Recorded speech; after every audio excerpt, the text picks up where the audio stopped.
Buenos dias, good morning. I will now call the March 15, 2023 San Diego County Board of Supervisors Land Use Meeting to order. As a reminder, according to the board rules and procedures, audience members should not whistle, clap, stomp feet, or anything that disrupts the proceedings. Clerk, can you please call the roll? Thank you, Chairwoman Vargas. Supervisor Anderson. Supervisor Fletcher. Supervisor Desmond. Here. Vice Chair Lawson-Remer. And Chairwoman Vargas. Vargas here. We will continue our closed session from yesterday's meeting after the continuation of the non-agenda public comment at the end of this meeting.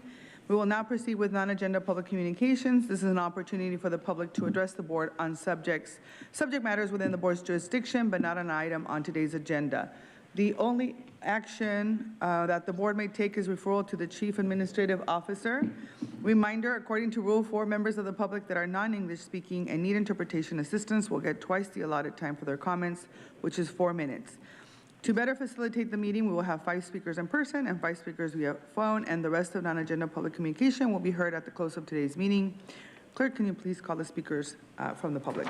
Thank you, Chairwoman Vargas. We have 20 total requests to speak on matters not listed on the agenda, 4 in person, and 16 members of the public requesting to speak by phone. For those that requested to speak via phone, if you could please dial into the conference line now using the instructions that were provided to you.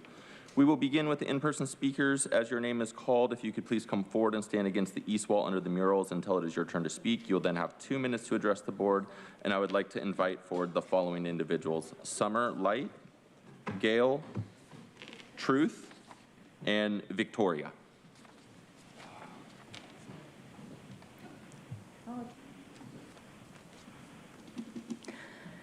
Good morning. My name is Summer Light. I'm a homeowner in Elfin Forest, been one for 23 years, and I'm here to reach out to Tara Lawson-Remer. Tara, every year, Elfin Forest holds a fundraiser collecting thousands of dollars to protect our wildlife and open space. In 2005, this board voted to spend $350,000 to have the San Marcos landfill blend in with the community and support native wildlife.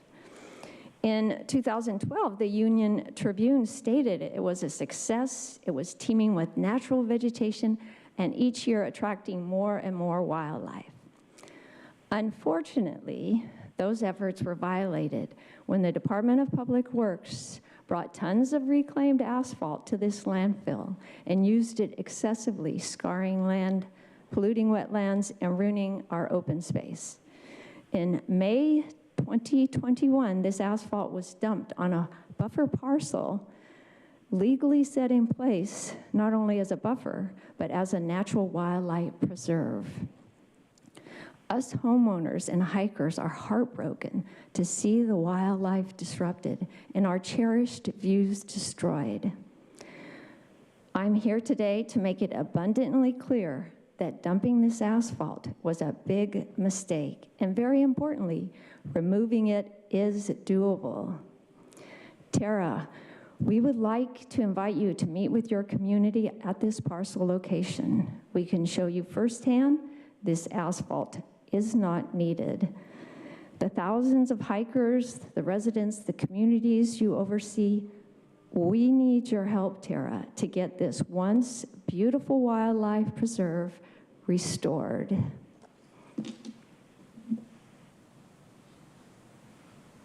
Thank you. Next speaker. Hello, my name is Gail Reich, and I'm a strong supporter of what Tara Lawson-Remer stands for. Our government needs people like her who see the big picture and look out for our environment. I am here to support the highest duty of care being taken in a matter where the Department of Public Works in May 2021 deposited reclaimed asphalt on a parcel designated to be a natural wildlife preserve.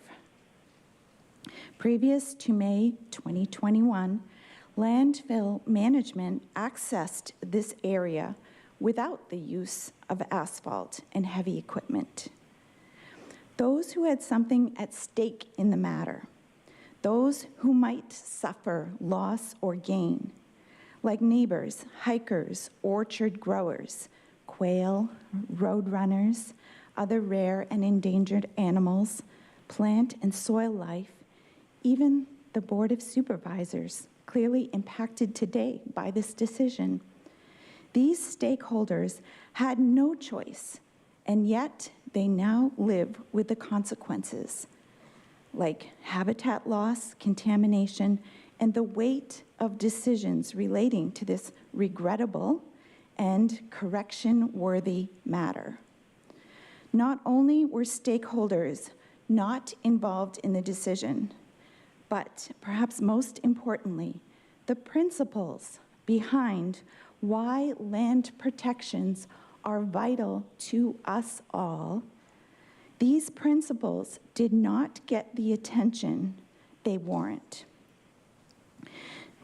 The Department of Public Works has removed some of the asphalt, but the bulk remains. Stakeholders in the matter do not have... Thank you. Your time is up. Thank you. Next speaker.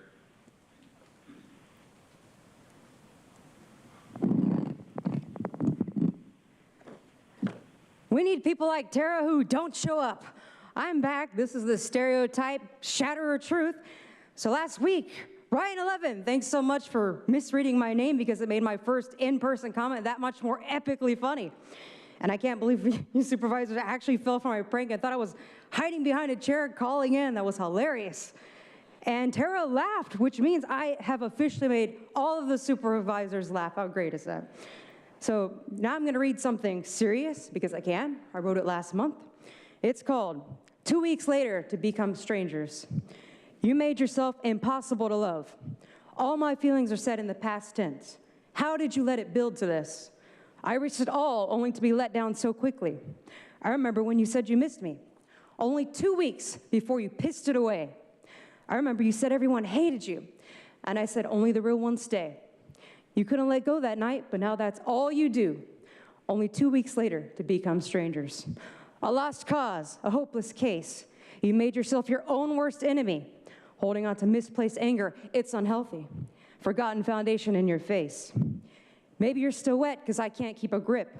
I remember when you told the world that I'd become a really good friend and that you felt like you've known me forever, so worried that I'd never get back.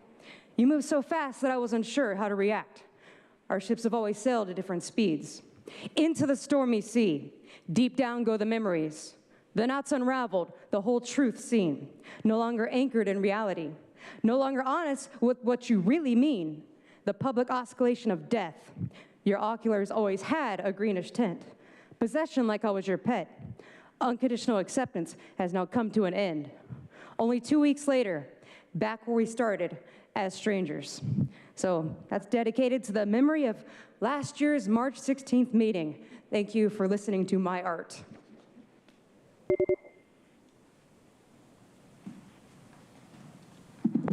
Hello, my name is Victoria Brunica. I'm a resident of Spring Valley, more specifically the La Presta area of Spring Valley, and I'm here in hopes of making my community safer and more accessible.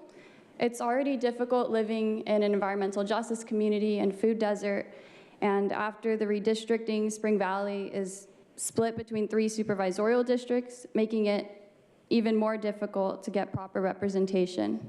And more money is taken from taxpayers than in Spring Valley than is reallocated back into our community. And I'm speaking here in solidarity with my students, community members, homeowners, and concerned citizens of Hamishaw Glen Apartments and Spring Villa Apartments. These are concerns that I have brought up at our local meetings, have contacted and met with county staff, and will continue to raise concerns at these Board of Supervisors land use meetings until the problems no longer exist. As I mentioned at the last land use meeting, we need sidewalks across the street from Kempton Elementary and STEAM Academy Middle School. And in addition, we need ADA and PHB crosswalks on Kempton and Piedmont and Kempton and St. George. There are children walking in the street and cars are going way too fast, and this is not safe. And this isn't only located next to 2 Title I schools, it's also next to our local library, teen center and rec center and gym. And the road next to it also needs major adjustments. There have been several accidents on Hamishaw Road and Gillespie Street intersection that have led to hospitalizations and deaths, making it dangerous for community members who are simply trying to walk, bike, and drive in our area And for everyone's safety, we're asking for a traffic light and crosswalk on that intersection. Thank you for allowing me to speak. And again, I'm speaking in hopes of making my community safer and more accessible because many of us in Spring Valley have lost loved ones due to the unsafe roads in our community. Thank you. Thank you. Now we will hear from those that have requested to speak by phone. Again, we will be hearing from the first 5 callers. The remaining callers will be heard at the conclusion of today's session. When it is your turn to speak, you'll be unmuted and you'll hear a recording that will tell you to begin your comments after the beep. I'd like to remind the callers that they should mute their TV or live video stream before they begin speaking, and we will begin with our first caller.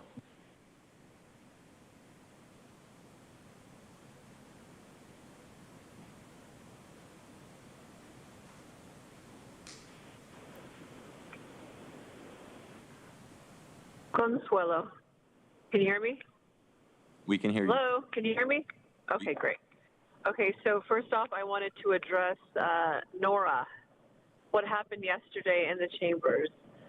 It's just, you know, the thing is that you guys continue to divide the people instead of bringing us together.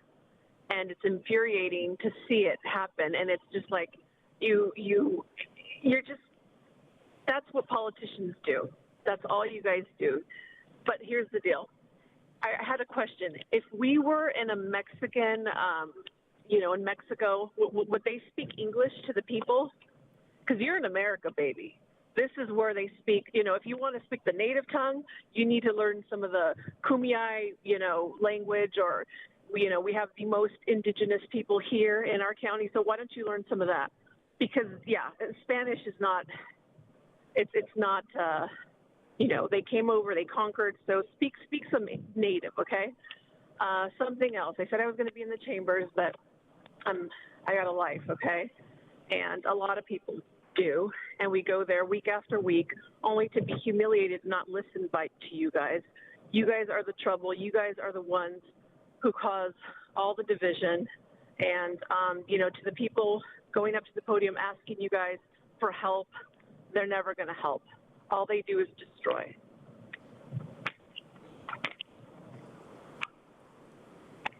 Thank you. We'll go to the next caller.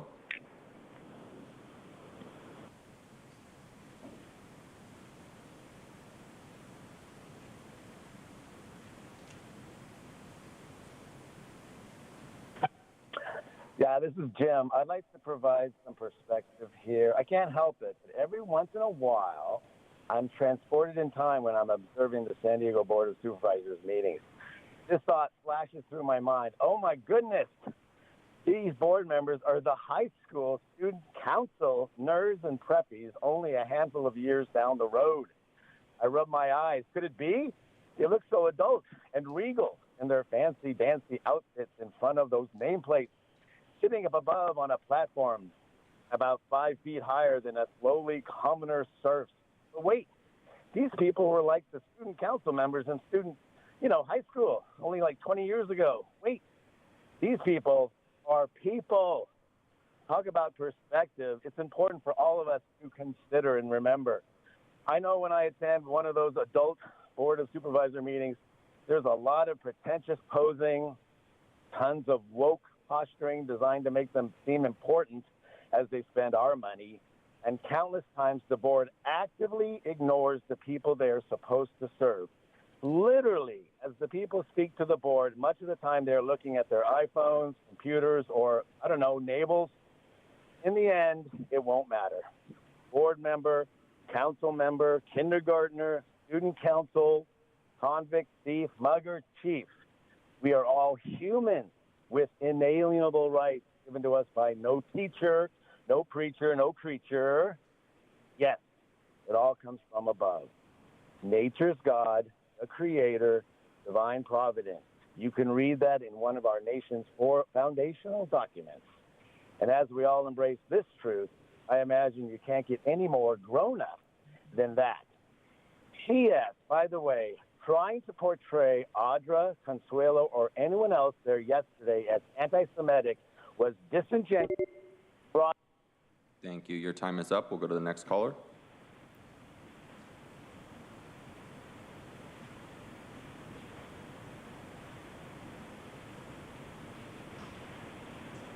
Nicole Henkin.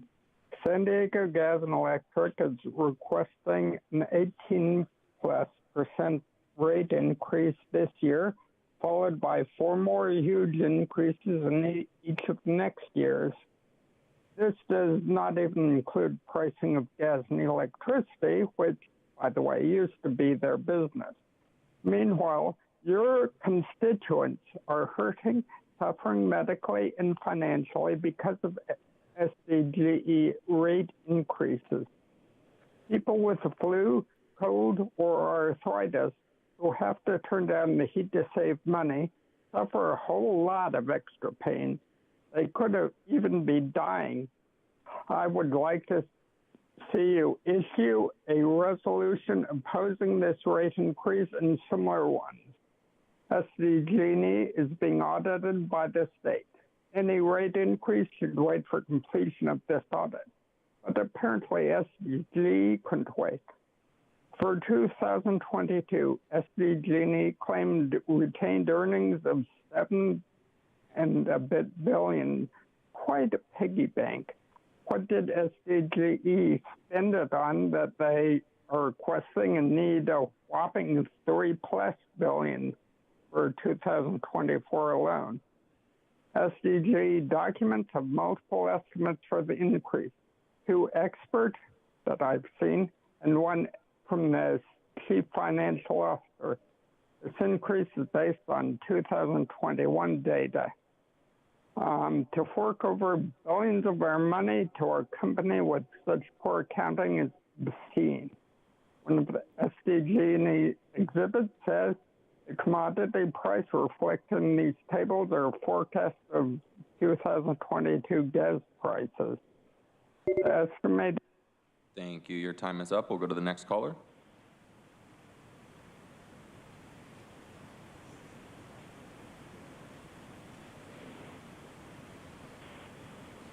Good morning, Board of Supervisors, Chair Nora Vargas. My name is Terry Ann Skelly. As a person who cares about the environment, I bring good news from Congressman Scott Peters, a past City Council person for the coastal region. With bipartisan support, he is promoting legislation that will intercept illegal marijuana growth. He and his supporters are concerned that these illegal growers use banned pesticides, which in turn affects pot smokers, vapors, and other consumers' health. Congressman Peters announced that this legislation is called the Toxic Act, targeting and offsetting existing illegal contaminants.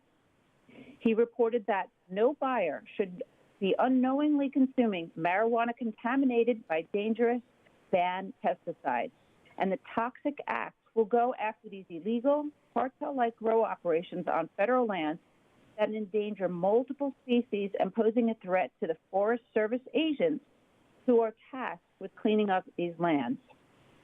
Advocates, industry stakeholders, and regulators share this broader concern about the environmental damage associated with illegal grows where banned pesticides can damage the ecosystem by polluting water and soil and poisoning the wildlife. The Toxic Act will also provide funds for remediation efforts for land damaged by illicit cannabis cultivation and greatly increase fines and criminal penalties. County environmentalists are pleased to see attention coming for the vast areas of public land in California that are suffering so many damages. Thank you.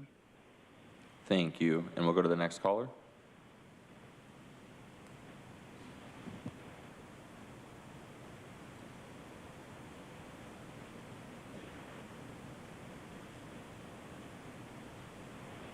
Good morning, board and staff. Oliver Twist here. Hey, Truth, I have to say I got a little chuckle out of your prank too last week, but sadly it only worked on the few who actually pay attention, while those who routinely ignore us got a pass. Your trick was a good demonstration, however, of how we are routinely ignored.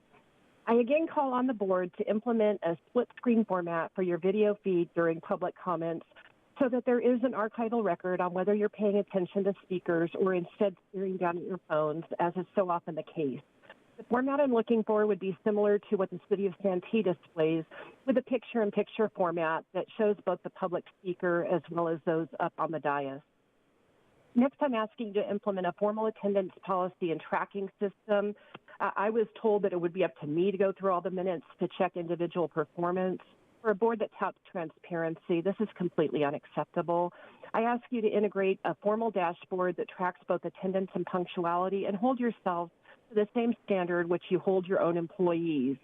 Start tracking those of you who arrive late and depart early as well, making note of that in the minutes in your tracking system.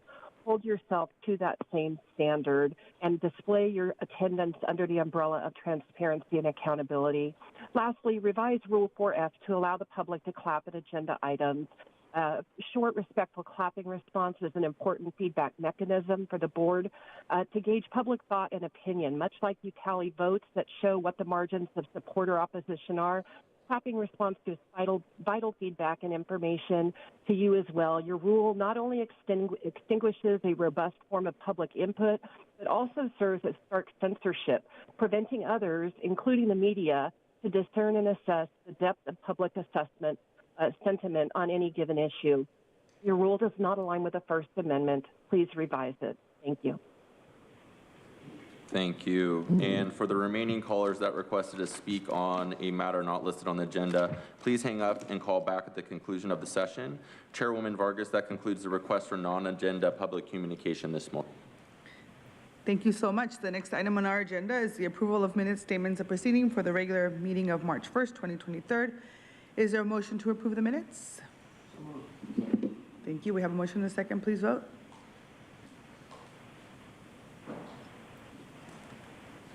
All right. And Chairwoman Vargas, that motion passes unanimously with all supervisors who are present and voting aye. Okay, we will now proceed with the formation of our consent calendar. Items 1 to 4, members of the public will be able to comment on the consent calendar after the supervisors pull the items they would like for discussion.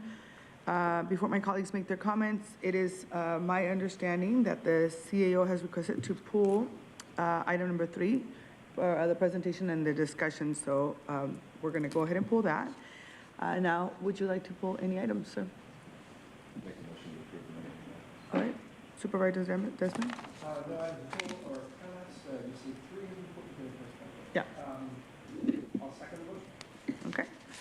We have a motion and a second. I just wanted to make comments on item number 4, and I want to say thank you to Supervisor Anderson for co-docketing this item with me. I want to also thank staff for all the work and the regional partners on identifying opportunities where we can continue to provide access for recreational uses at our water supply reservoirs. And so we're trying to do a lot more with the residents I represent from Spring Valley and Sweetwater, because I know that they've been strong advocates for additional recreation use in reservoirs, especially through trail access. And so I'm looking forward to connecting with the City of San Diego and our regional water authorities and water districts with the adjacent communities to look for additional resources and to find common ground on advocating for funding support. So I'm excited that we're going to be moving this forward. So with that, we have a motion and a second. Please vote. Oh, sorry, public comment. Thank you, Chairwoman Vargas. We have 4 total requests to speak on items on the consent calendar, 1 individual in person, and 3 requesting to speak by phone. As a reminder, item number 3 was pulled from the consent calendar for discussion. Any members of the public that requested to speak on that item, please hold your comments until the board discusses that item. We will receive public comment on that item separately. Any members of the public that requested to speak on the remaining items on the consent calendar, if you could please dial into the conference line now using the instructions that were provided to you. We will begin with our in-person speakers, and I would like to invite forward Truth. You'll have 2 minutes to address the board, and if you could please begin by stating your name for the record.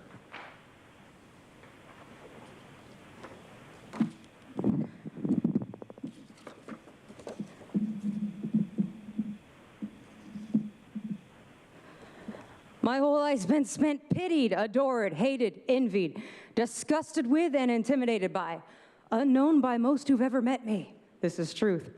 Item 1, this time county staff filled in the Fallbrook part of the TAC meeting chart. Good job. But speed limits are still being reduced in Bonita, Lakeside, La Mesa, and Rancho Santa Fe as part of the Traffic Advisory Committee's local roadway safety plan to implement complete streets, green streets to de-incentivize driving. Item 2, for $5,000 in process fees. In One Mart is vacating a portion of Bradley Avenue in Lakeside, which the item says could allow them to build a mixed-use commercial and residential development. That means more ugly Soviet-style, sustainable slate gray, stack and pack prison block housing projects with businesses at the bottom level. And item 4 says, the county looks forward to partnering with the city to seek grant funding, but it doesn't say which city. Back to Mystery City is a great song, but not good to have in an item. The item also says, quote, due to budget constraints, several reservoirs are not open to the public during certain days of the week, end quote. Yet yesterday's item 24 said there was an increase of over $56 million to the budget. Something doesn't add up as usual. What's really going on is that the Department of Parks and Rec is seeking over $637,000 in state or federal debt dollars using the excuse of reservoirs and trails. DPR is just looking to get in on the crazy money-seeking train.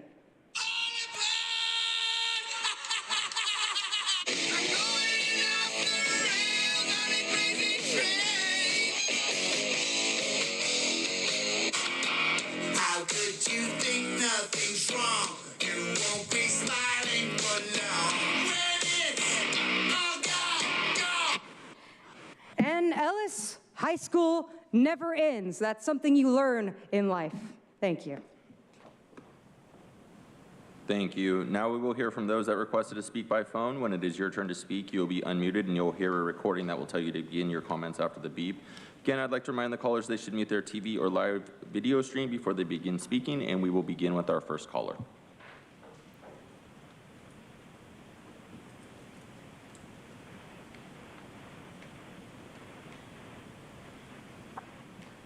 Hello, this is Catherine Rhodes, and I was calling for item number 4. It sounds like a very great idea.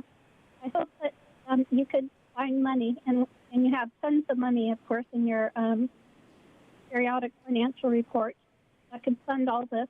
So money's really not an issue. So because it's really not an issue, instead of only having one extra day, I think that you should, come up with a thing of seeing how much money they need in order for you to have, for all of these to be open 7 days a week, not just like one extra day. So if you could maybe somehow get some, find more money for this. And of course, you have all that American Rescue Plan Act. But what I wanted to mention was on December 5th, 2017, is item 60. The city of San Diego made lease agreements with a lot of operation for concession stands for El Capitan, Hodges, Miramar, Murray, Lower Otay, San Vicente, and Sutherland. And they also allowed for trailers to be used overnight by security. So they're allowing housing there. And, one of my main things for, to house seniors would be to try to house seniors at these city-owned reservoirs that are located within the county unincorporated area. And so this looks great. The only thing I would say is give them more money so we could open them up full-time, and also look to see if we could have more campgrounds. It's raining outside right now. Just imagine if these places had campgrounds, and we could at least allow homeless people to, stay at these campgrounds. There's so much, the amount of surface water we have in San Diego is huge. When you're in an airplane and look out, look at all the flat land that could be used for housing if we wanted to, and if there was some. Thank you. Your time is up. We'll go to our next caller.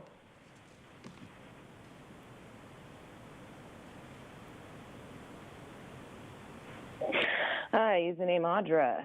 So great. Love the way you guys bring in the United Nations Agenda 21 into everything that you do.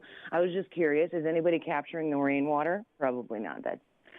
Yeah, because, you guys don't do sustainable things like you claim. You're just letting it go to waste. Anywho, the traffic advisory, of course, you don't want us to drive. You want to do everything to keep us from doing it, which is a little weird because what are you going to do when the elderly are set to walk and bike places and use public transit? That's a little bit terrifying and to think about. Quite disturbing that you think that should happen when you're trying to care for the elderly. But number 2, obviously, that is in excess because you want this person to build in the infill area and do the same stuff you guys perpetuate. Number 4 is completely disturbing because you guys want to use reservoirs that are provided for safe and reliable potable water. That's the primary use of these reservoirs that need to be monitored to limit activities to protect the water supply. So it's like, then if you have a boat going into these, lakes and whatnot, I mean, because, right, Lake Jennings, they are putting sewer water in Lake Jennings, and you want people to go and have recreational times there. You even want to build an $11 million campground around it. How great is that? So then the fish that you eat as well will just have, eaten your shit. Then you can eat your shit from them. And then, you know what? You can shit again, and they'll give it back to you in sewer water to drink. It's so great.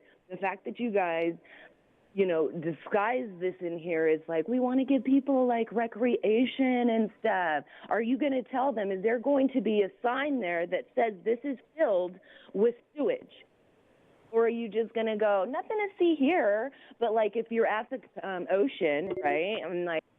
Thank you. Your time is up. We'll go to our next caller.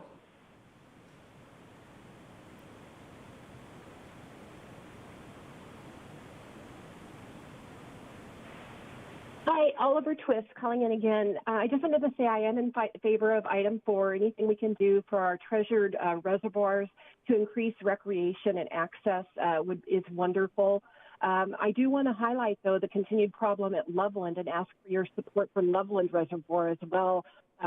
During the drawdown in November of 2022, Sweetwater Authority transferred water, but they did it during dry conditions, and they could have waited a couple of weeks and saved a lot of water, but instead they did it during dry conditions where the ground was bone dry, and 47% of the water lost during that transfer never made it into Sweetwater Reservoir. So I find it interesting that you're all focused on climate change, this nebulous thing in the future that's not really that. But now you ignore what is actually right in front of you, this loss of 47% of water, as well as not capturing the rain from these atmospheric rivers we're having. So also I want to say that the Sweetwater Authority were not good stewards. I believe that they violated the California Constitution, Article 10, Section 2, which reads, because of the conditions prevailing of the state, the general welfare requires that water resources be put to beneficial use to the fullest extent of which they are capable, and that the waste or unreasonable use of or unreasonable method of use of water be prevented. It goes on to say that the right to water, the use of flow of water in or from any natural stream or water course shall be limited to such water that shall be reasonably required for the beneficial use to be served, and such right does not and shall not extend to the waste or unreasonable use or unreasonable method of use or unreasonable method of diversion of water. Lastly, they now claim that they have closed it to us for recreation. They created they say they created the dangerous condition and have to close it, and they want to create a special district, or they broach the subject. That's it. Thank you. Your time is up. And Chairwoman Vargas, that concludes public comment on the items on the consent calendar. Thank you. I appreciate that. Supervisor Anderson, do you have any comments? I do. Thank you very much, Madam Chair. First of all, I want to thank you for co-authoring this with me. During COVID, we learned that these reservoirs and their recreational use play an important role to family recreation. We have boating, we have fishing, we have all sorts of camping, all sorts of wonderful activities that families like to participate in. So I'm very excited to see this move forward because we're looking at expanding and giving more opportunities to families to enjoy the outdoors, and that's a good thing, especially living here in San Diego, the best weather in the world, despite today. All right, with that, we have a motion and a second. Please vote.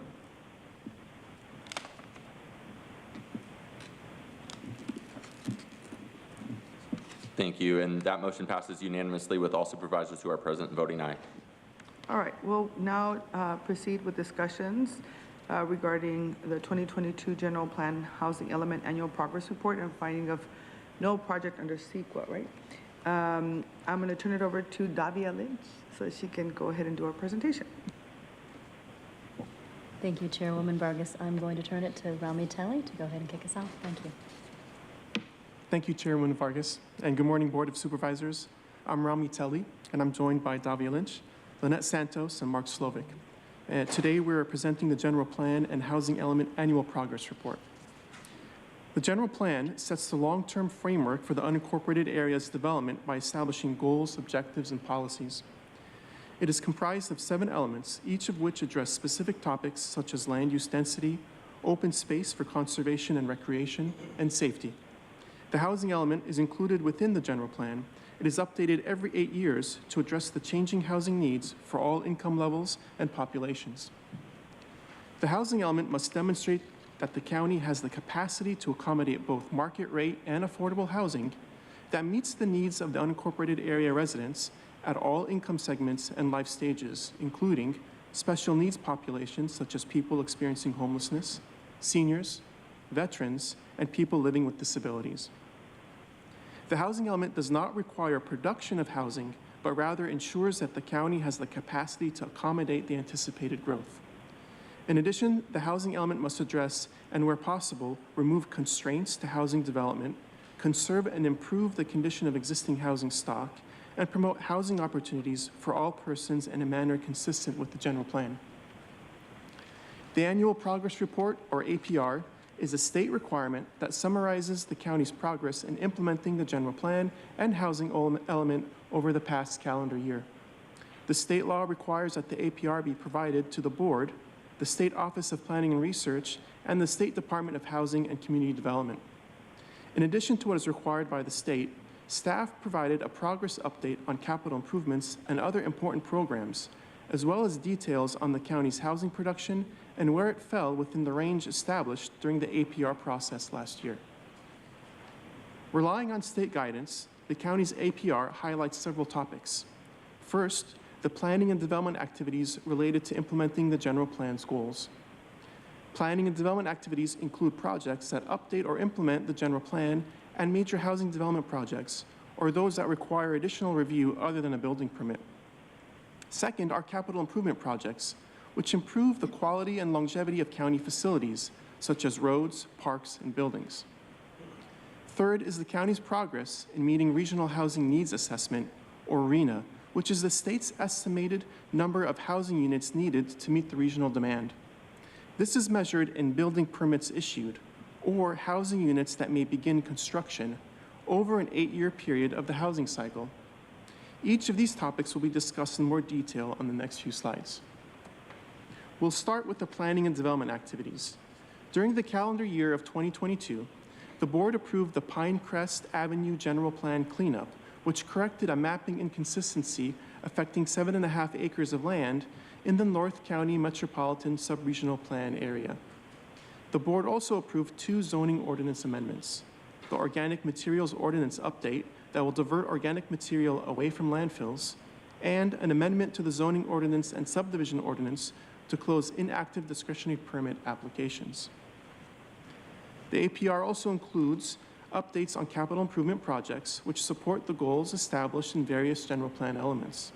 In total, the county completed $222 million in capital improvements during the calendar year of 2022. 20 infrastructure projects were completed, including bridge preventative maintenance, traffic signal installations, pedestrian gap improvements, and countywide improvements to road surfaces, guardrails, and culverts. All of these activities support the General Plan's mobility element. 3 park construction and improvement projects were completed in support of the open space element, including the construction of the Ildica County Park in Spring Valley community, one of the county's environmental justice communities or high needs area. Phase 1 of the Lindo Lake improvements in Lakeside, which included the restoration of the East Basin, and the Guahomie Sewer Project, which included improvements to the underground sewer system to allow full hookup campsites at the Guahomie Regional Park. 7 county facility projects were completed, including the construction of the Mount Laguna Fire Station and the Youth Transition Campus, which supports the General Plan's safety element. 17 private discretionary projects were approved in 2022, including 2 tentative map approvals, which are used to subdivide lots into 5 or more lots for new housing units, 6 tentative parcel map approvals, which are used to subdivide lots into 2 to 4 lots for new housing units, 7 site plan permits, which are used for multifamily projects and projects that require community design review, and 1 major use permit and 1 density bonus project were approved. In total, with these 17 discretionary projects, 158 new housing units were approved in the unincorporated area. The APR also includes the county's progress in meeting its allocation under the Regional Housing Needs Assessment, or RHNA. RHNA is the number of housing units needed to meet regional demand. Progress is measured in issued building permits during the 8-year housing cycle. For the 6th cycle that began in 2021 and ends in 2029, SANDAG allocated a total of 6,700 housing units to the unincorporated area, divided among 4 income categories. Due to an overlap between housing cycles, the county may take credit for 401 housing units dating back to July 2020 towards the 6th cycle RHNA allocation. In 2021, the county issued building permits for 1,425 housing units. In 2022, the county issued permits for 1,511 housing units. In total, since the start of the 6th cycle, the county has issued building permits for 3,337 housing units. As of the end of last year, the county has achieved 50% of the overall 6th cycle RHNA allocation. The overall RHNA allocation is broken into 4 income categories: very low, low, moderate, and above moderate. To meet the housing needs of households from all income levels, the county aims to meet or exceed its RHNA allocation in each of the 4 income categories. The county has achieved 67% of the above moderate allocation, 69% of the moderate allocation, 53% of the low allocation, and 10% of the very low allocation. The very low category is a 7% and 132 housing unit increase from last year's total.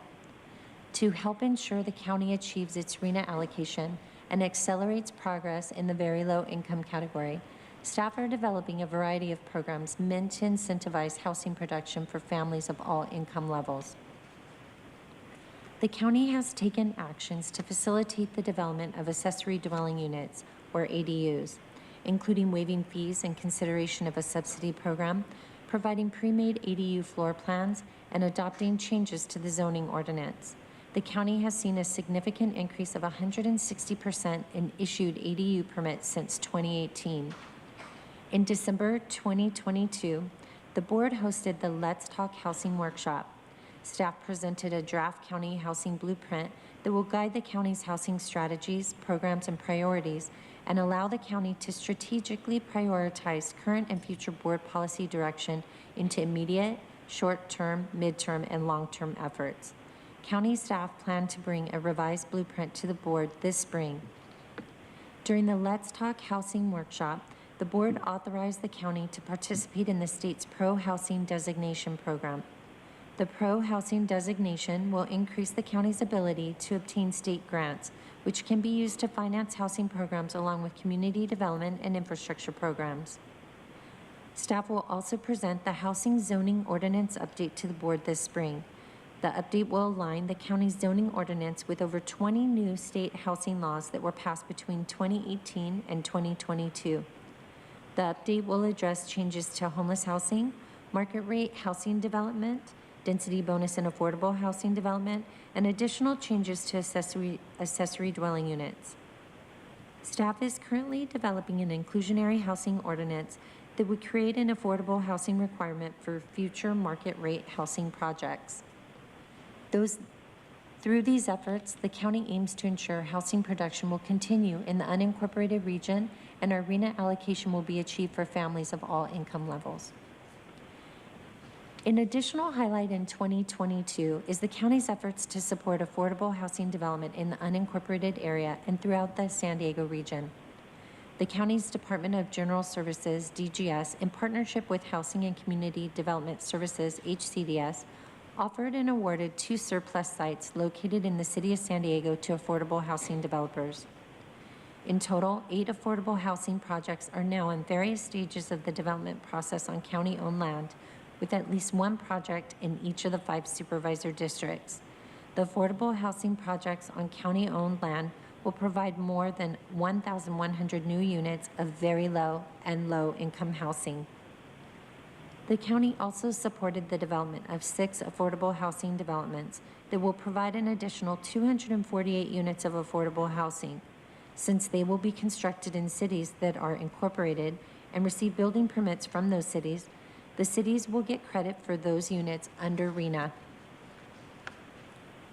As part of the 2021 Annual Progress Report, staff presented a housing production range to the board in April of last year. The county's housing production range is an estimate of the likely housing production in the unincorporated area through 2030. It factors in historical housing construction trends and recent local and state housing legislation to estimate likely housing production scenarios. While RHNA progress is reported in terms of housing units that are permitted to begin construction, the county's housing production range is presented in terms of housing units that have completed construction and receive a certificate of completion, also known as a certificate of occupancy.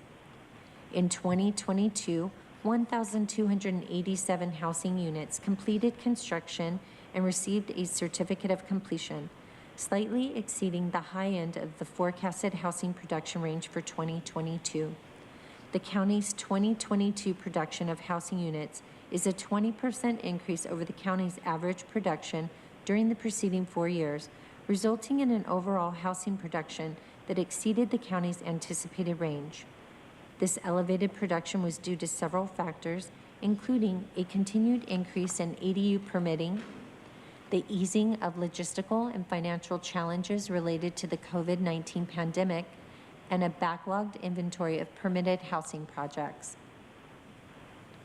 At the Let's Talk Housing Workshop on December 14th, the board directed the CAO to report back quarterly on items related to the implementation of the initial County of San Diego housing blueprint, and to include in the report the number of building permits issued, certificates of occupancy, and a breakdown of how the new numbers affect the Regional Housing Needs Assessment, or RHNA, 6-cycle housing goals. Additionally, the quarterly report will include the number of additional dwelling units, or ADUs, broken down by issued and completed units, and the number of approved discretionary projects. In closing, staff recommends that the Board of Supervisors accept the 2022 General Plan and Housing Element Annual Progress Report and find that today's actions are not subject to CEQA. This concludes the presentation, and staff is available to answer any questions. Thank you. Wonderful. Let me go ahead to go to public comment, and then we'll have a discussion. Thank you, Chairwoman Vargas. We have 4 total requests to speak, 2 individuals in person and 2 requesting to speak by phone. I'd also like to note for the record, we did not receive any e-comments on this item. Any members of the public that requested to speak on this item by phone, if you could please dial into the conference line now using the instructions that were provided to you. We will begin with this with the in-person speakers. As your name is called, if you could please come forward and stand against the east wall under the murals until it is your turn to speak. And I'd like to invite forward the following individuals: Truth and Charlton Charles. You'll have 2 minutes to address the board. Please begin by stating your name for the record.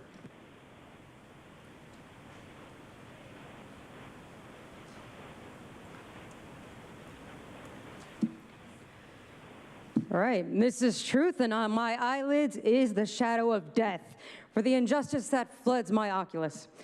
For the record, this item's attachment A is a 167-page book, and it's all about these supervisors approving ugly accessory dwelling units, stack and packs that are beginning to tower over people's single-family homes all over the county.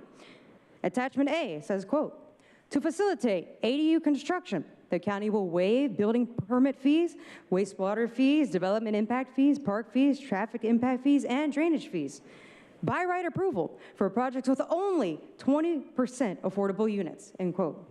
But despite that affordable fraud, last year only 97 dwelling units were actually built for people in the low income category, and only 52 units were built that met the extremely low and very low income category, while above moderate income had 978 units built. Those numbers were from the attachment, which seemed to be different than the presentation. It's very strange.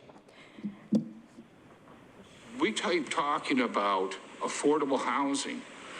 What about attainable? We can have promises and say, look, at nothing but butterflies and flowers for everybody, but if it's not attainable, then we're not fixing the homeless situation. We're not fixing the number of people that have to commute from Riverside because we failed to provide workforce housing. The General Plan and Housing Element Annual Progress Report is not really for the public's knowledge. It's only a requirement to receive money from the state. It gives the state complete knowledge of land use, making sure counties and cities are implementing their planning goals. Just as the item calls it, a monitoring tool of sustainable development.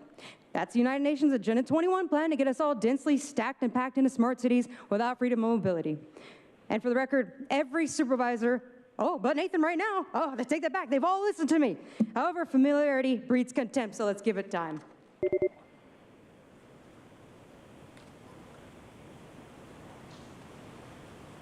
My name is Charlton Charles. My father actually is a builder. He's built over 50 single-family homes, triplexes, and duplexes. Right now, we're actually having issues with doing ADUs. The last ADU I built with my father was 3 months ago, and contractors nowadays charge more.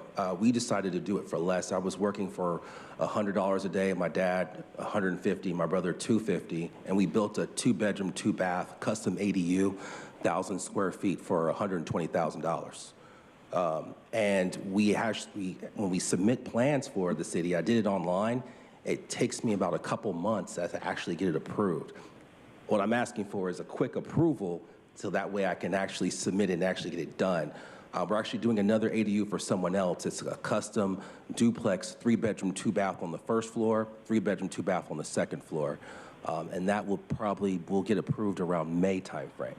So we'll be building that one, then we're gonna build another one, and we're doing it more in open space so that, people have more room and flexibility so they're not crowded in. And I have, one of your emails, and I'll email you a list of the 50 homes that he's actually built over the process, over the years, including 3 that I helped build myself with him. Thank you. Thank you. Can I just ask the speaker real quick? Is it, excuse me, Charlton? Is that, did you say the slow process of the city or the county? Both. I tried to submit it in, they're like, we have these permit fees. The one house I did when I was a teenager, I got approved faster. It was from the Housing Commission, which it was a handicap house that my dad and myself and my brother built from scratch. That was approved within 24 hours. So I know that if you guys were serious about getting it approved faster, it can. Instead of it taking 3 or 4 or 5 months, you guys can get it approved if you really focus on it within about 2 or 3 days, and we can have it built within 90 days, sir. Thank you. Thank you. Now we will hear from those that have requested to speak by phone. When it is your turn to speak, you'll be unmuted and you will hear a recording that will tell you to begin your comments after the beep. Again, I'd like to remind the callers they should mute their TV or live video stream before they begin speaking, and we will begin with our first caller.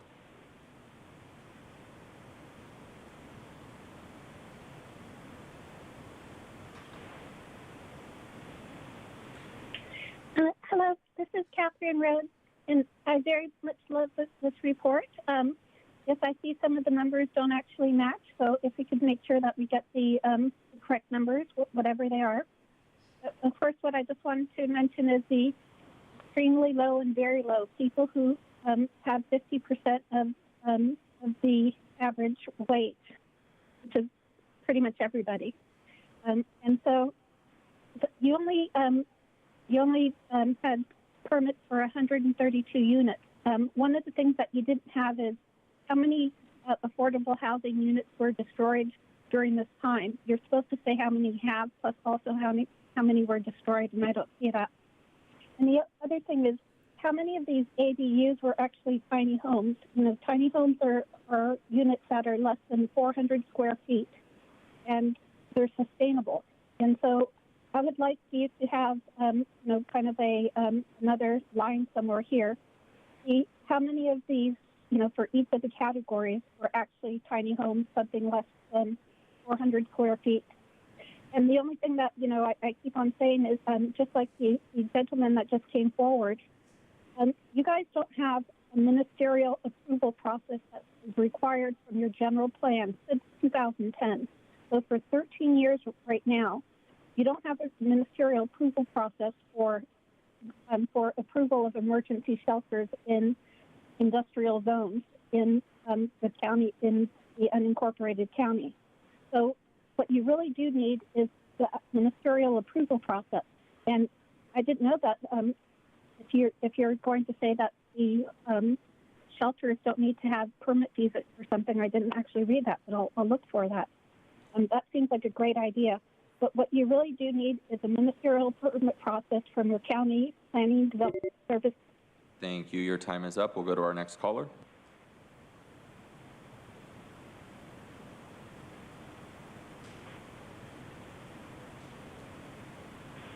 I use the name Audra.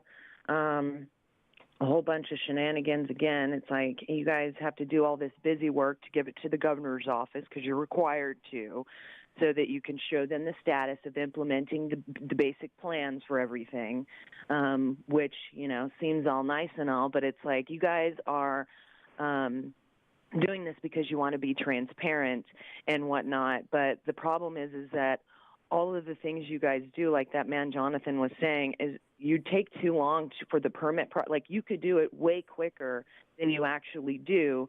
All of these projects in 2022 took many years to permit and build. So it's not like they're just being completed in 2022 and you guys are like, we have all these accomplishments. I mean, when you look at your progress goals, it's like 10%, 53%, 69%, 67%, 50%. I mean, those are very low numbers. Like, if that was you getting grades in high school, you'd be basically failing.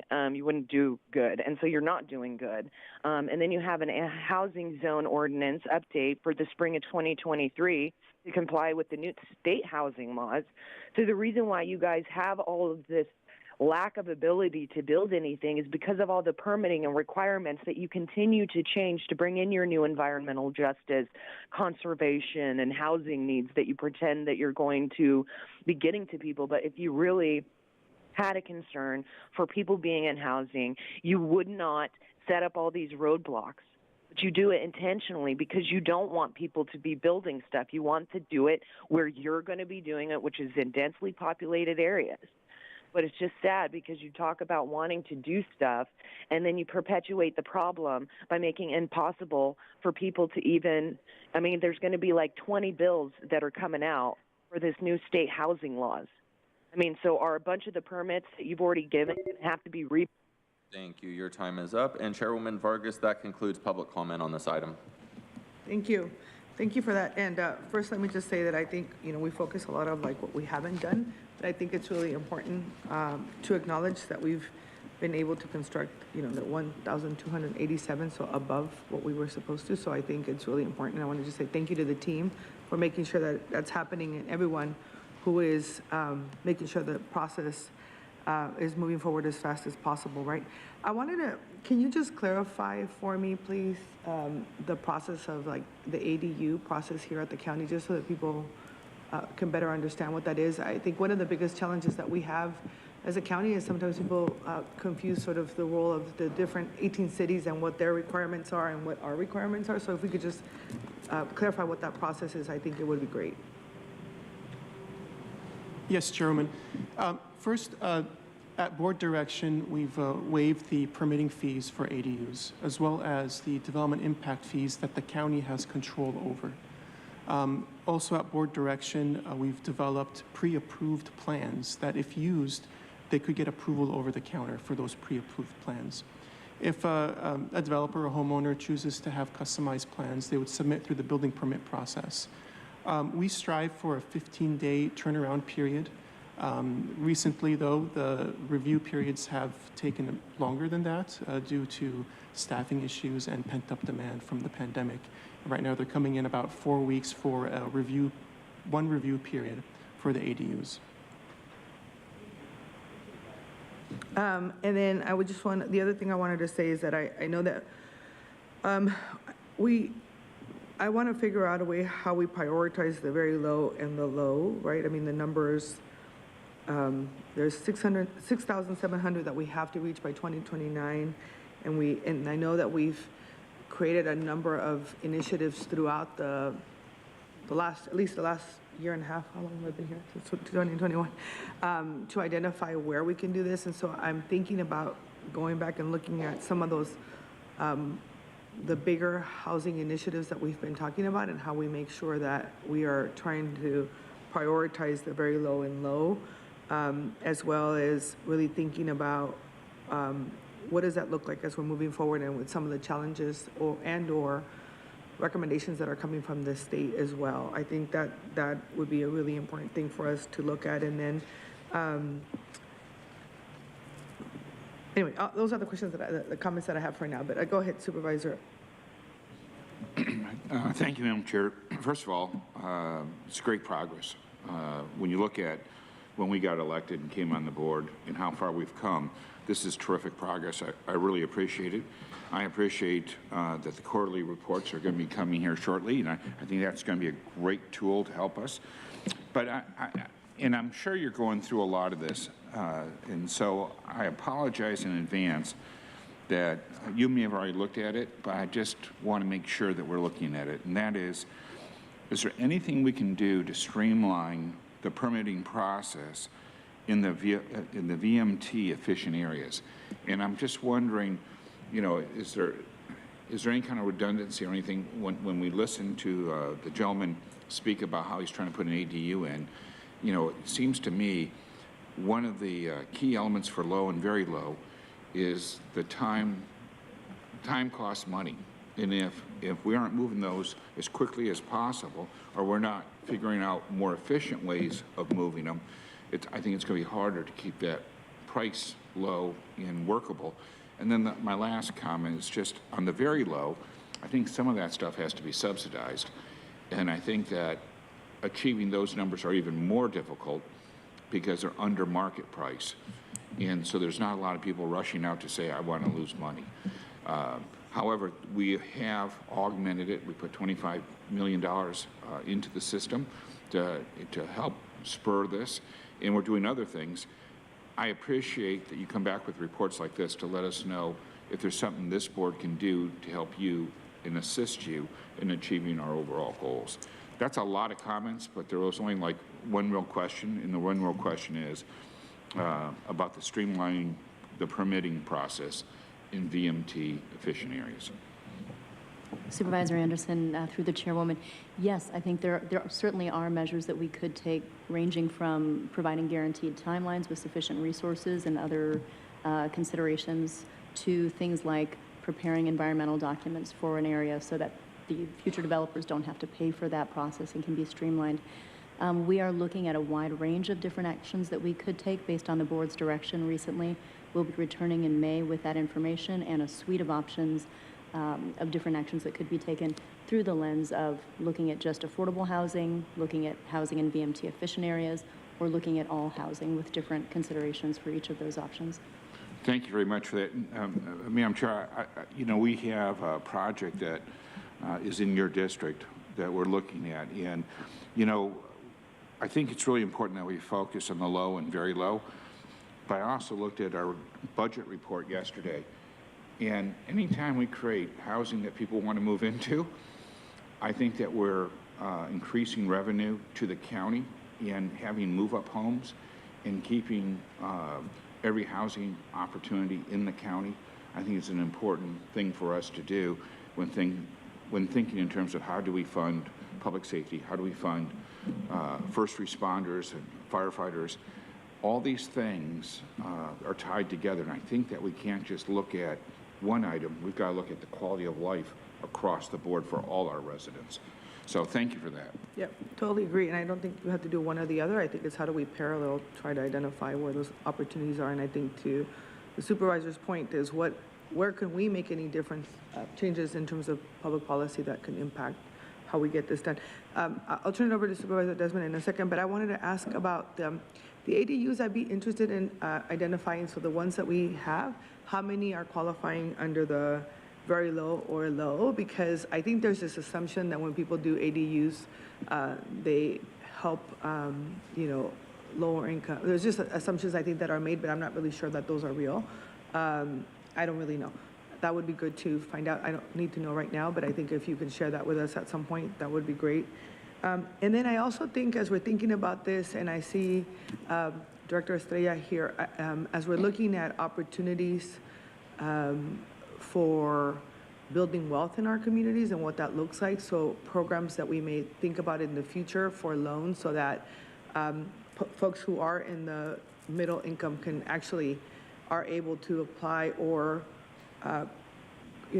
create ADUs in their communities. Because I feel like a lot of the ADU process, and I'm kind of stuck on this because I really do think that the intent of the ADUs was not only to make sure that we have additional housing, but it also helps. And I hear a lot from my community, particularly in my district.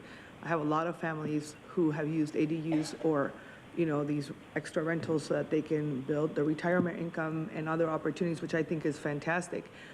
But the people who are actually using it are usually people who actually have access to capital. It's not the folks who were intended to. So I don't know if you know of any programs that we have now, or is that something that we can think about in the future and maybe as part of the innovation fund or other ideas we can come up with. I would love to see more people of color, women, and other folks that could apply for this so that they can also be part of, have a part of the American dream.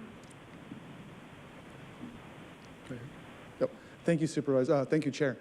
Absolutely, we will be coming back to the board, and I think also our PDS partners will be coming back to the board with proposals and considerations for the board to be able to approve exactly in that vein. And then the other question before, I'm sorry, the new rules that have come out from the state around nonprofits and school districts that are able to build housing partnerships that we may or may not be able to do, and how do those account for some of these numbers, I think would be interesting to monitor as we're moving forward. I know, for instance, Southwestern College is thinking about, affordable housing and what does that look like for students. And so I think that would also be able to be part of the low, very low. And I know that there's a lot of waivers. And so I think to Supervisor Anderson's point, there are some other pieces of legislation that have been created that I think could have a really huge impact in us being able to address these numbers. Because I would love to figure out how we get to these numbers before 2029, because people need housing now, right? And I think our leader at the regional task force yesterday said the only way we can do away with homelessness is to make sure that people have access to housing. And I think that stuck with me in how we're looking at these numbers. So. Thank you, Madam Chair. Rami, you'd mentioned it's taking about 4 weeks for a review. Is that a permit, or is that I guess, kind of curious, I don't know, every ADU application is probably a little bit different. They're not all as, the cookie cutter that everybody, we offer. Maybe they want some changes to it, and so it takes a little bit longer. Do you know what's the average time? Do you know that from somebody showing up at the counter and to where they actually issued a permit? Supervisor Desmond, through the chair, I'll take that one. Typically, 30 days is our goal time for plan check review. That's the initial review. The times do decrease from there under the assumption that the plans get, there are minor issues, if any, identified at that point. We do try to minimize the iterations as well. So with ADUs in particular, we try to get that down even lower. We also provide, as Rami mentioned, the waivers and pre-approved plans, which not only save money but allow over-the-counter review. So 30 days is actually one of the better cycle times in the region. We're always trying to improve that, but we do issue about 18,000 permits a year as of last year. Try to keep that within reason. So I guess I'm getting confused with review and permit. Is a review, 30-day review, is that then you get a permit at the end of the 30 days, or there's another review and then another review and another review? Thank you. We try to minimize the iterations or the numbers of reviews. Typically, we try to keep that to 1 to 2. Sometimes it could be 3 times, depending on the quality of the plans that are submitted. We do have to ensure they're compliant with the building code, and that's the primary issue that we're looking at. Okay, and I realize sometimes the plans are not, you're right, they're not always submitted in as clean a form as they could be, but if we can reduce that amount of time, because I'm still not sure what the average is for actually getting the permit. I know you want to try to get the initial review down at 30, or keep it at 30 days or less, but to actually getting the permit in hand, I guess it really just depends on the plans and the application. Okay. Well, Yes, if we can and- move those quicker, that would be great. I had another question on the, I don't know what slide is, number 13 is what it looks like. The 8 projects on the county surplus land that had 1,100 new units of affordable housing. Is that, do you think, are those housing products going to be done by 2029?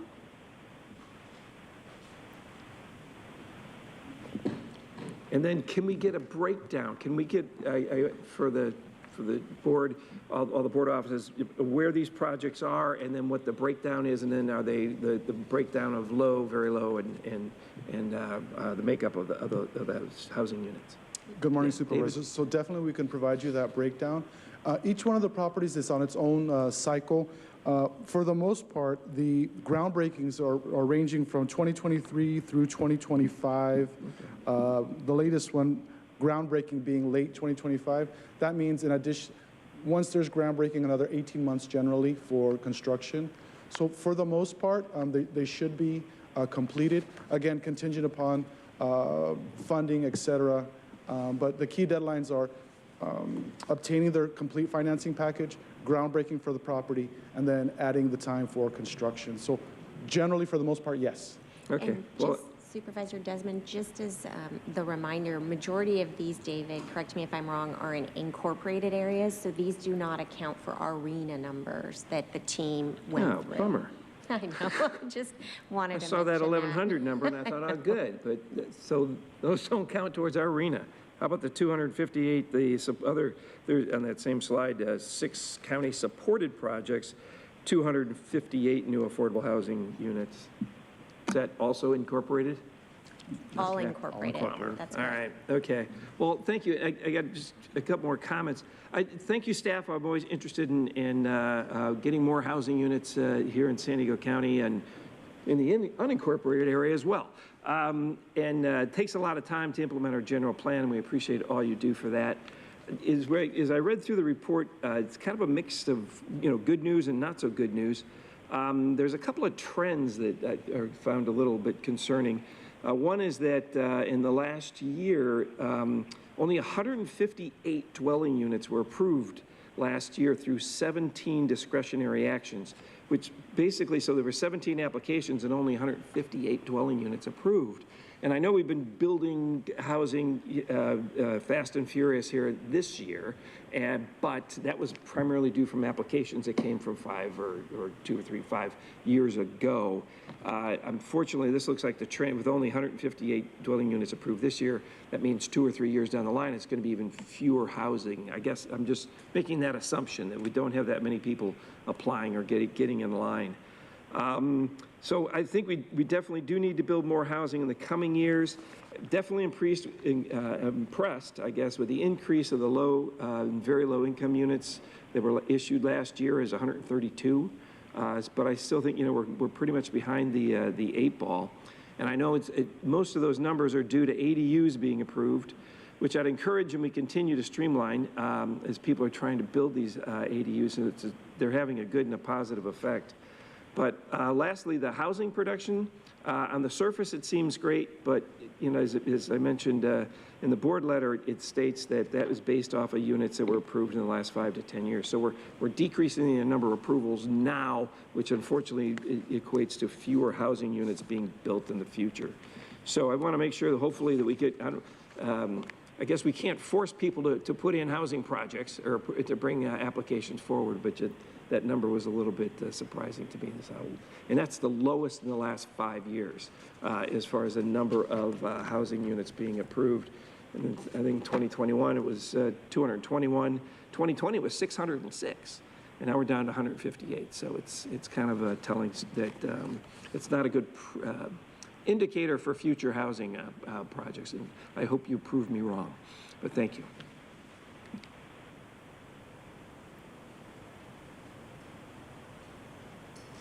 I forgot to make a motion to approve, so happy to make that. Supervisor Lawson? Happy to second. Yeah. First of all, thank you. I know this has just been a lot of work and everyone's working really hard. I want to echo a couple comments of my colleagues. I definitely agree with Supervisor Anderson as we sort of look to streamline in the VMT efficient areas. I know you guys are going to be bringing back options, but I'm really interested in those. And Also, if we can really look at, maybe you get double credit even faster if it's affordable in the VMT areas or something like that. Like how do we create incentives around speed so we get, people who want to build affordable units in the VMT efficient areas? I think kind of double incentives on speed and certainty on permitting. That's one thing. And then I just want to pick up on something my colleague said about the ADUs.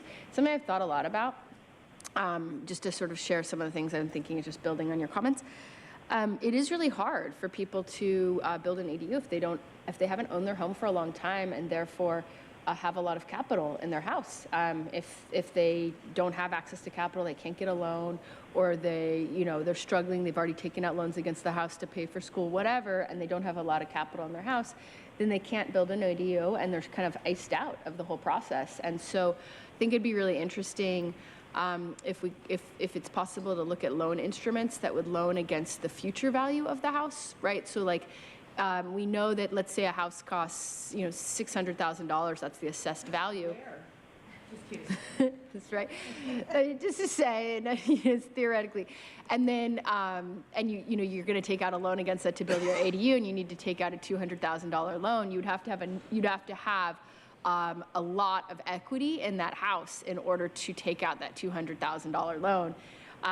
But if you instead knew that once you built the ADU, the house would be worth $800,000, 600 plus the $200,000 of the ADU, and you could take out a loan against the future value of the ADU, which is what more sophisticated construction companies do. That's what businesses do. They take out a loan against the future value, but regular people are kind of iced out of that. And I think that would be great. And then folks who just don't have any capital could potentially start being able to build some of those ADUs, which they can't do right now. Does that make sense? So that's something I've been thinking a lot about, and your comment triggered me thinking maybe we could actually do something about that. Yeah. Oh, thank you. All right, so we have a motion and a second. Let's vote. And Chairwoman Vargas, that motion passes unanimously with all supervisors being present and voting aye. Okay. So the next item is our non-agenda public comment. Could you please call the remainder of the speakers, clerk? Thank you, Chairwoman Vargas. We have 11 total requests to speak on matters not listed on the agenda, all coming via phone. For those that requested to speak via phone, if you could please dial into the conference line now using the instructions that were provided to you. We will hear from those that requested to speak by phone, and just again like to remind the public, when it is your turn to speak, you'll be unmuted and you will hear a recording that will tell you to begin your comments after the beep. I would remind the callers that they should mute their TV or live video stream before they begin speaking, and we will begin with our first caller. Let me just, one more time, I want to make sure I say thank you for all the great work. I think I did, but I just want to make sure I put it on the record.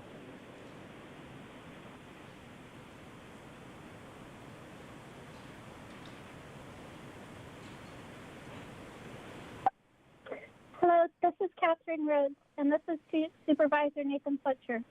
Please consider running for mayor in 2024. San Diego needs a new mayor that can help the homeless, not another state senator to create laws. Running for mayor in San Diego would give you executive experience for a governor's run in 2026 and a new pension.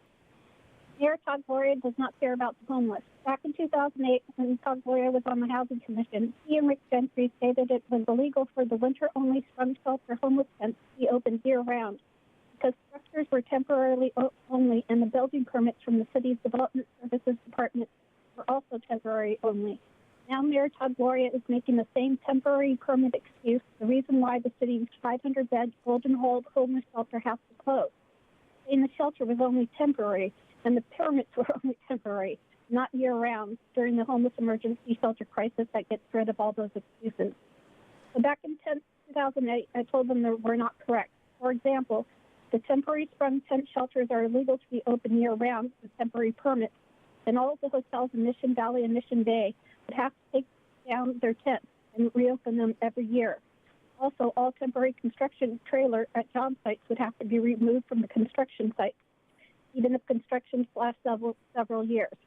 Those are just examples to show that, it's a made-up excuse. Finally, I got the city attorney to agree that the temporary tents and temporary shelters could be open continuously and not winter only. However, by then, Todd Gloria would not fund the year-round tents, only winter only. Finally, in 2023, San Diego Housing Commission said the front tent would be open year-round. When Todd Gloria was the mayor in 2014, he stopped the funding of the year-round tents and changed them to winter only. Everyone was devastated. That night, a couple fought. A woman killed her boyfriend who was beating her. 2 lives ruined because the tent closed. And Todd Gloria put the tent. Thank you. Your time is up. We'll go to the next caller.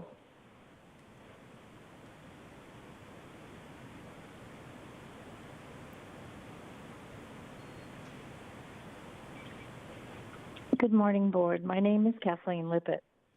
As an attendee of several unincorporated planning groups, I continue to be dismayed at the Board's indifference to requests by unincorporated residents to have a say on county policies that have the potential to upend their lives. With more than 620,000 residents in District 2 and 700,000 in District 5, the unincorporated communities, at minimum, deserve a seat at Sandag. These rural communities already struggle with addiction problems, and none indicated they thought manufacturing, growing, and selling high THC products in their community was a good idea. If the county's goal was to maximize addiction, its marijuana ordinance was the perfect vehicle to do that. I recently attended the Ramona planning groups, where one of the county's permitted manufacturing licensees reported that the recent perk that had been granted to expand 10,000 square feet was now going to enable him to manufacture over 900,000 joints per month, and that's just one permittee.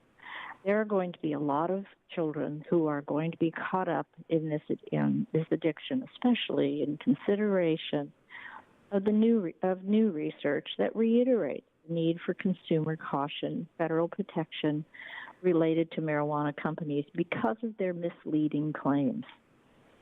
No one is going out and checking what these bud tenders are saying to vulnerable people who assume they are going to be using marijuana products that's going to address either their health or even treat or their health issues or pain, neurological or cancer or anything else.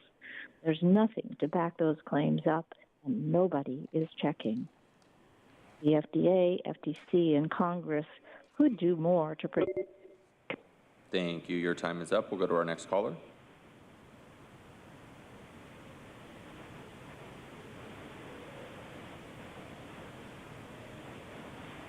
I use the name Audra. I wanted to finish my comment on the water reservoirs that in the ocean by Tijuana and Imperial Beach, when there is a sewer spill, they close the beaches in the water, so they say don't swim in it. But you know what? You guys are going to be swimming in your own sewer. I guess that's going to be okay then if it's, just not Mexican sewer. I don't know. But we know that the UN Agenda 21 is here, and the people need to wake up and start paying closer attention to this totalitarian takeover, because what is happening is out of control. I mean, as you can tell, listening to the board just discuss their housing BS. They don't even understand what's going on because of all their reports are just like, look here, it's all confusion just to look like we're doing something really great when we're not. But tonight there is a privacy advisory board meeting at 5:30 p.m. at the city administration building with the city council. It is to address the San Diego Police Department project of putting up the smart streetlights with the ALPR automated license plate readers, which they're going to collect data, which the city will own. This will be at 202 C Street, San Diego 92101 on the 12th floor in the council chambers. It's in person and on Zoom. Please attend or pay attention and get involved, because everything that is happening is getting amped up, and they're doing it a lot quicker, you guys. And we're already living in situations that they have been dealing with in China. It's just going to get a lot worse. The more that they implement, the more that land that they take away, the more, permits and different things and constructs that they build up around us, you guys. It's time for us to take this land back, because we cannot keep consenting to what they're doing. By acquiescing, we're consenting. It's time for us to tell them that we do not consent to anything that they're doing, that they need to stop, because they have to have the people's consent to continue. Thank you. Your time is up. We'll go to the next caller.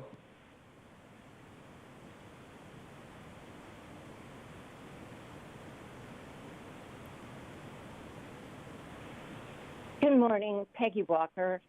I speak as a public health educator to make our community safer for youth and oppose the push to add marijuana businesses in the unincorporated areas. Doing so in the name of equity is antithetical to that, as you must know. While a boon to the marijuana industry, expansion is a nightmare for families hoping to raise children drug-free. No one voted for new businesses selling addictive psychotropic products that are hiking ER admissions, psychosis, child poisonings, and other social ills. Supervisor Anderson acknowledged that you have more addicted people in your district than any other.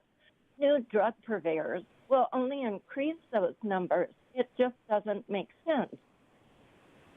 With the industry-backed marijuana proposal, equity has become a ruse to get more marijuana businesses into rural neighborhoods and more people to use pot.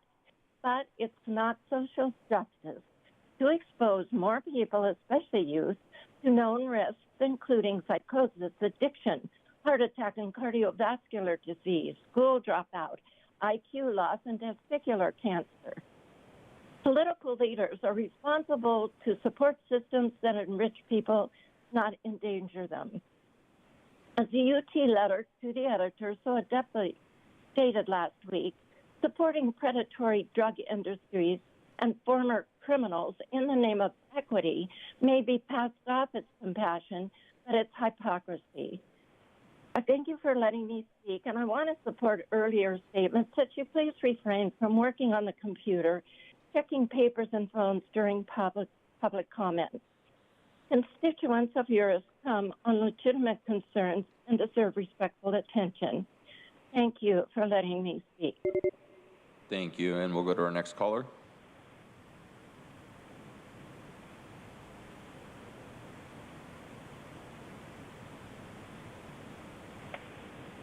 Good morning, Council Chair and Supervisors. My name is Becky Rapp. I'm a parent and a San Diego resident, deeply concerned with the idea of marijuana expansion in our unincorporated communities. Yesterday, I shared with you the concerning statistics of what our local hospitals, including Rady's Children's Hospital, are experiencing as they continue to treat young children, such as babies and toddlers, with life-threatening complications from marijuana consumption. Today, I'd like to share with you recent data regarding the devastating effects marijuana is having on our teens. Daily news articles depict tragic situations due to marijuana consumption. Last week, the Wall Street Journal published 2 articles, one titled, Teens Abusing Marijuana Need Our Help, and the other, Legal Weed Feeds the Teen Mental Health Crisis. This article stated marijuana directly affects key parts of the developing adolescent brain, including those involved in memory, learning, attention, decision-making, coordination, emotion, and reaction time.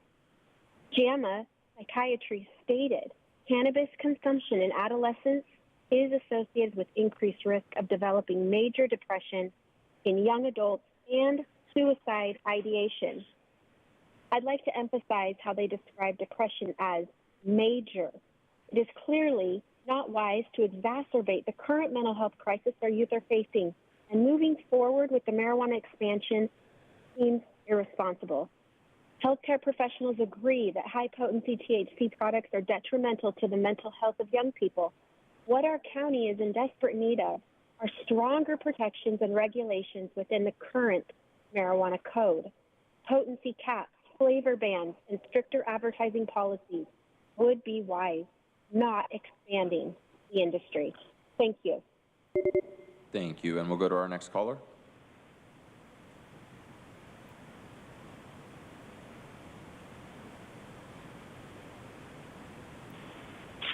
Good morning, Board of Supervisors and Chair Nora Vargas. I came today as a parent and a person who has worked in mentoring programs for young people here across the county to share with you some conversation we had recently at our planning group in the unincorporated area. We really feel helpless. We feel that the items that come before the Board of Supervisors don't we aren't forewarned about, and we don't have an opportunity for input. And yet when you make land use decisions, the land you're making decisions about is us out here in the unincorporated area. We understand when you make health and human service decisions, they're all about the entire county. But land use decisions are just us. And we depend on you as a voice. And if we don't have the information at our county planning group to discuss it, how are we able to do that in a successful manner? The city of San Diego has a mechanism of sort of a process through which any decision-making goes. It goes regarding land use. First, it goes to hearing officer and a huge broadcast regarding anybody associated and live around the area under discussion. And then it goes to a next step of the Planning Commission. I've yet to see any of the sorts of issues that you're talking about, particularly those that have to do with bringing marijuana businesses into the unincorporated area. It's never been to Planning Commission meetings, the monthly county Planning Commission meetings, and we feel helpless in our planning group to find a place for input. It occurs to me after I attended last Thursday's wonderful press release housed at Rady Children's Hospital about the problems they're seeing there regarding children getting a hold of marijuana and the need for much expanded services for the mental health problem. Thank you. Your time is up. We'll go to our next caller.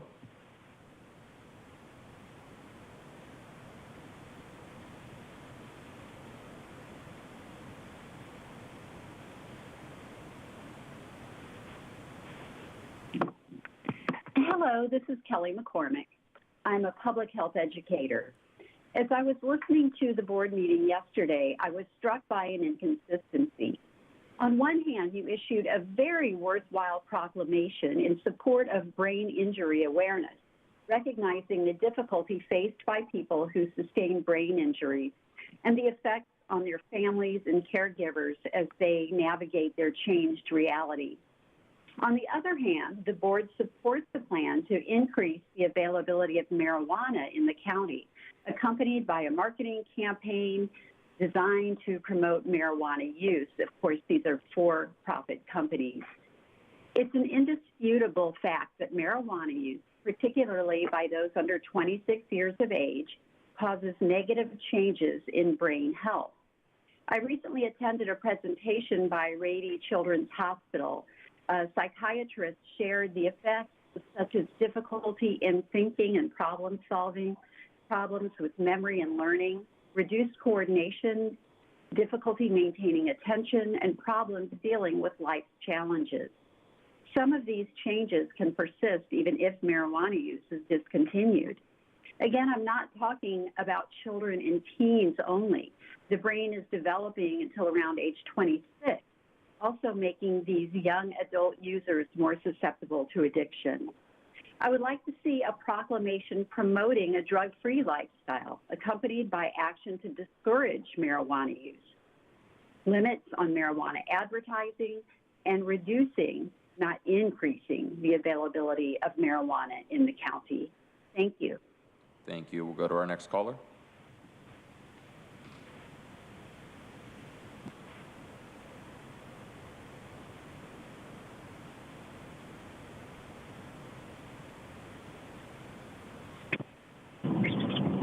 Good morning. My name is Dr. Pamela Perry, and I'm a former resident of Elton Forest and community advocate for them as well.